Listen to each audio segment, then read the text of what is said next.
Yeah, for me, I typically work with anybody from leaders in tech companies to individual sellers to BDRs and SDRs. So it's typically folks in tech because that's where I spend most of my time. And then I also work with their teams to say, how do we perform better? My clients that I probably have the most fun with are the ones that have performed at a high level in the past, but are maybe feeling like they're missing the spark, or folks that have been number one and top performers, but sit there and say, well, now what? What am I doing this for? How do I find a deeper purpose and meaning? So Welcome to Career Coaching Secrets, the podcast where we talk with successful career coaches on how they built their success and the hard lessons they learned along the way. My name is Davis Nguyen, and I'm the founder of Purple Circle, where we help career coaches scale their business to $100,000 years, $100,000 months, and even $100,000 weeks. Before Purple Circle, I've grown several 7- and 8-figure career coaching businesses myself, and have been a consultant at 2 career coaching businesses that are doing over $100 million each. Whether you're an established coach or building your practice for the first time, you'll discover the secrets to elevating your coaching business. Hey everyone, welcome to another episode of Career Coaching Secrets Podcast. I'm your host, Rexhen, and today's guest is Jordan Benjamin, a top-performing sales leader, executive coach, and founder of MyCoreOS, where he helps high achievers master peak performance without burning out. After hitting President's Club 6 times at HubSpot, Jordan turned his focus to solving a deeper problem, helping sellers sustain success while preserving their mental health, energy, and purpose. Through his peak performance selling system, podcast, and workshops, he empowers sales professionals to build habits that drive quota-crushing results and a fulfilling life, combining modern psychology, timeless wisdom, and tactical systems that actually stick. And it's a pleasure for me to have him on the podcast today. Welcome to the show, Jordan. great to be here. Thanks for having me. Thank you for coming, Jordan. It's a pleasure for us to have you on. I wanted to learn more about your beginnings and first of all, what inspired you to become a coach and then start your own coaching business helping all of these sellers? Yeah, for me, what started out was I was in sales for a while and stumbled into a new role after getting laid off twice. I stumbled into a company called HubSpot when we were about 600 employees, and the role they had for me was on their channel partner team. So I was coaching business owners on how do they grow their business? What do they need to do to grow more effectively? Ultimately, so that could help me hit my quota and I could sell more. But what I found is I actually had to help them figure out, how do they run a better business? How do I help coach these individuals in a way that goes beyond just sell my product into be a better leader? Be somebody that can understand all the facets and all the components of your business. And I didn't really see myself as a coach then, but I did a program with Seth Godin called the Alt MBA, and they said, hey, you were really good at this. Would you like to be a coach? And I had actually just hired a coach for myself a little bit prior to that and said, well, maybe I can be a coach. Maybe this is for me. Maybe I can actually help add value for folks in this way. And so after going through that program, after starting to hire my own coaches and starting to work and develop it, I started to build a lot of training and curriculum internally at HubSpot for our sales team, realizing that most of what I had gotten from my traditional education in high school and then college and university didn't actually give me the tools that I needed to have to build a great life. And so that's really what started to open the door for me to see that, wow, I guess I am coaching people. It's sales is really leadership, and leadership is coaching, helping folks move through transformation and see things in a new way. And it just kind of started happening when I started realizing that there was this opportunity to deliver this knowledge, insight, and wisdom that most of us don't get through our traditional schooling. And we have to fall on our face many times to learn. And I wanted to see folks not fall on their face as many times as I did. Cool. So right now, when working with your clients, and we're going to dive a little bit deeper into the type of client as well, but when working with them and going through a coaching journey, which part of it do you find the most rewarding? My first reaction is, of course, the big wins, the big victories, the promotions, the President's Club, like those big things. But really I was on a call today with someone who's a prospective client, and he sat there after I asked a question and said, I haven't really thought about it like that before. And now that I think about it, this is what really is most important to me. And those are the moments that to me are really transformational, that deliver the most value, when somebody starts to see the world or their lives or themselves in a way that they hadn't ever noticed before. It starts to create this ownership and autonomy and agency for them that really helps them update and build their operating system in a way that's much more intentional and conscious, and has much more lasting impact than just like the one-time big win or the big success. because those are the root things that really drive how we act and how we show up as humans. So to me, it's those moments when they see themselves in a new light or see the world in a new way and really challenge the way that they've thought before are the ones that really feel the most purposeful or meaningful to me.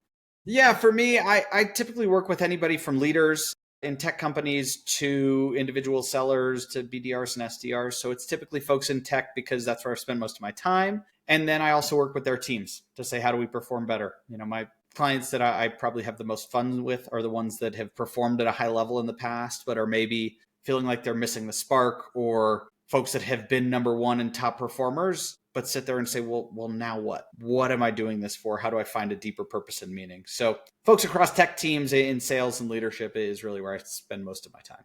Yeah, I typically find that I love this concept of a 12-week year.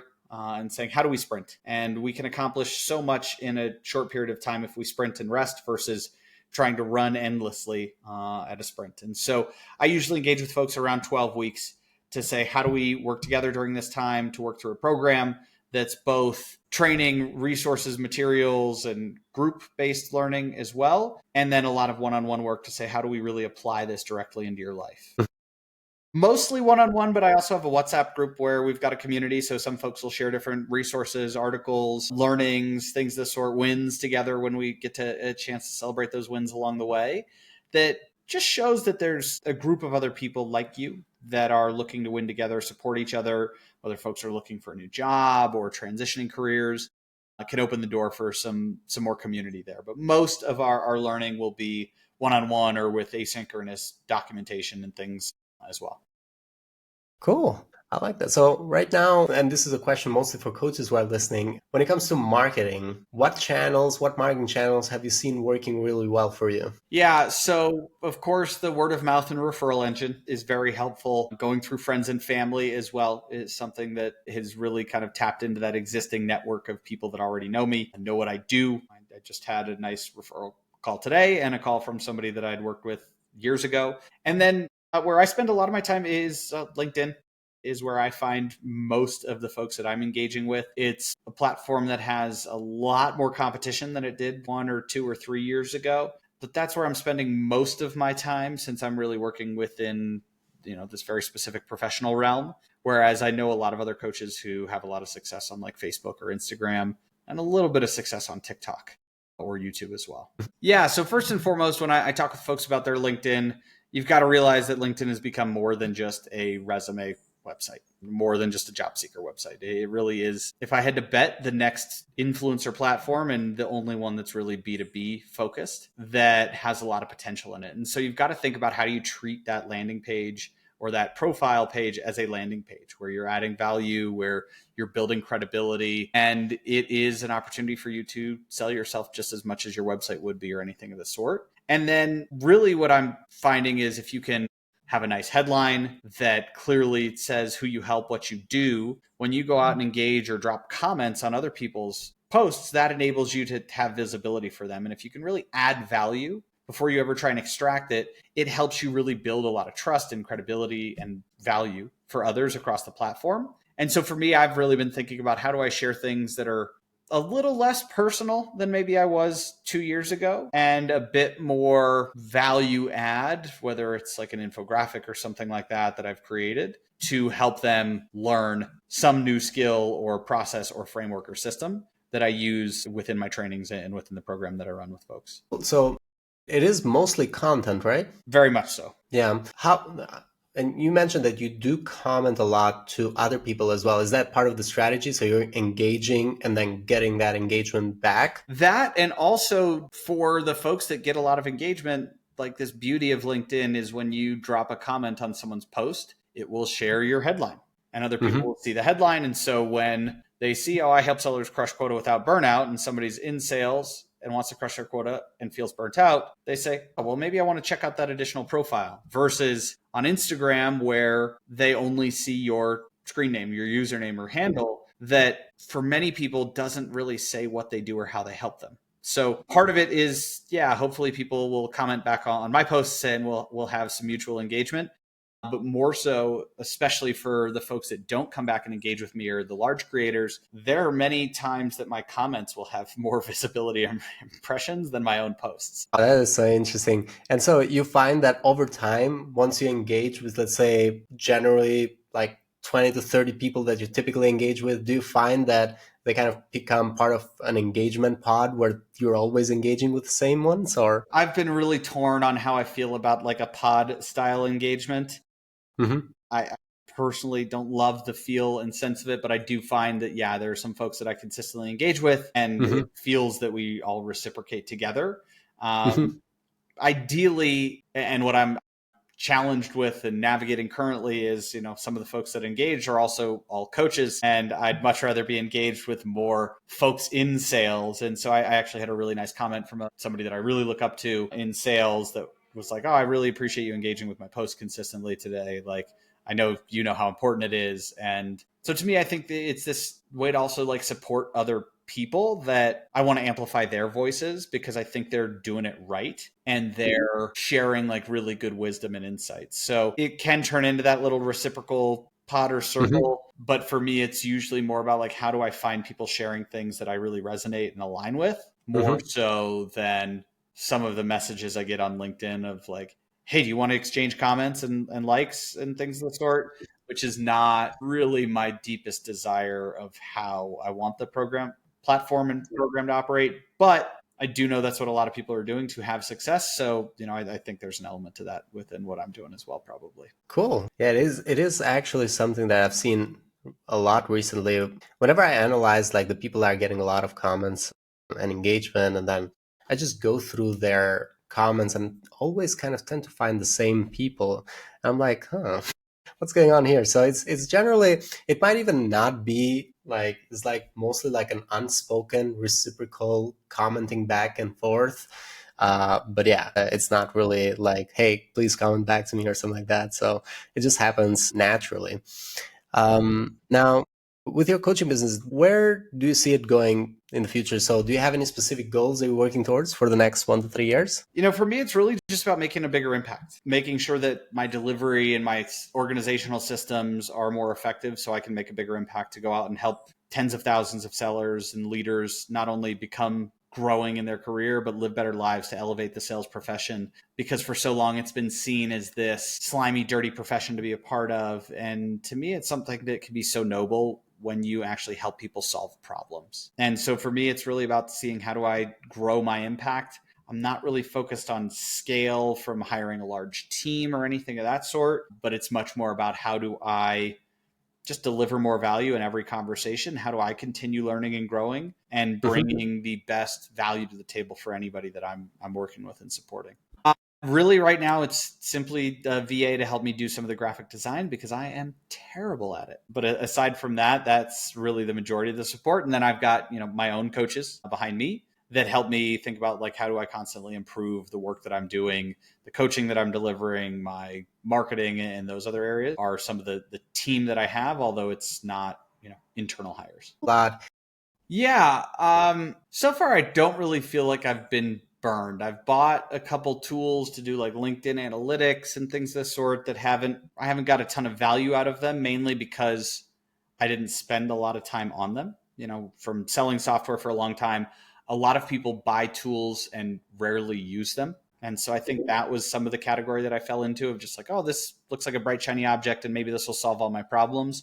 But at the end of the day, it's really about putting in the hard work. Getting the VA to help on graphic design was super helpful, because I would spend like 6 hours trying to do something that they can do in like 30 minutes. And so that really helped me get a lot more leverage with my time. Zoom, best thing I've probably bought for quite cheap. I also use a productivity timer called Rise to help me do Pomodoro and things like that I found really helpful, tracking the projects that I'm working on. And then, like, honestly, just a super basic little journal that gives me the ability to track and plan and measure like, where am I spending my time and effort, as well as, most of the different coaching and training and development programs I've gone through have been nice. But as with anything, just like the software, it's only good if you put it to use. And it's really easy to fall into the trap of just like buying the next training, buying the next learning, and not actually putting into practice what you've learned. Yeah, that it is so true that there's a lot of people that buy tools and are not really utilizing them to their full potential. And it's just like these, let's say, like sleepy users for their account. So sometimes you just even forget that you've bought it.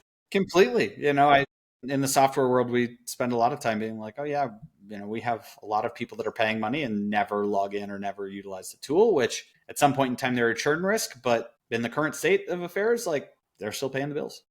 Absolutely. So short term though. The challenge that I've always been focused on as a mission is how do I help people not get to total burnout or not get to the worst point in time in their life or the deepest pain to help them take action then? And so for me, really in this stage though of the business, it's about creating content that's helpful. It's about being a better marketer because I've spent all my time in sales, which has some marketing components to it, but it's really about how do I level up my marketing to be more impactful, to deliver more value, to build more trust. And then how do I build systems behind that so I can operate more efficiently, so I can operate more effectively and get more leverage from each hour in the day? That is where, yeah, I can see myself having more accounting support or having more, support on that side of things in the business that makes it easier for me to spend my time actually delivering with clients or thinking about the content that will be really helpful for folks based upon what I'm hearing. Cool. So, and on that thought, think about other coaches like yourself that want to make an impact. What advice would you give to those coaches who are actually looking to scale their impact, just like you are? Document everything,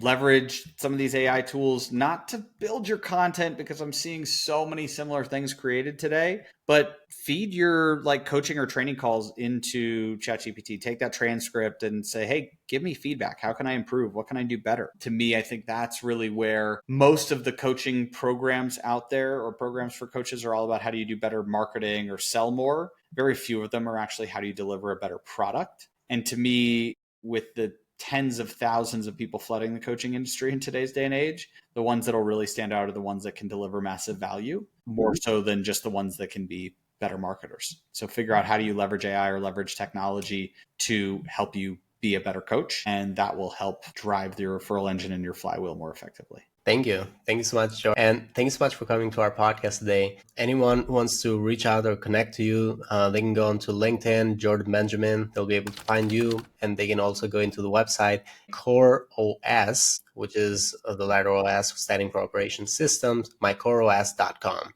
We'll also put that into the link in the description. And yeah, thanks so much, Jordan. Thanks. That's it for this episode of Career Coaching Secrets. If you enjoyed this conversation, you can subscribe on YouTube, Spotify, Apple Podcasts, or wherever you're listening to this episode to catch future episodes.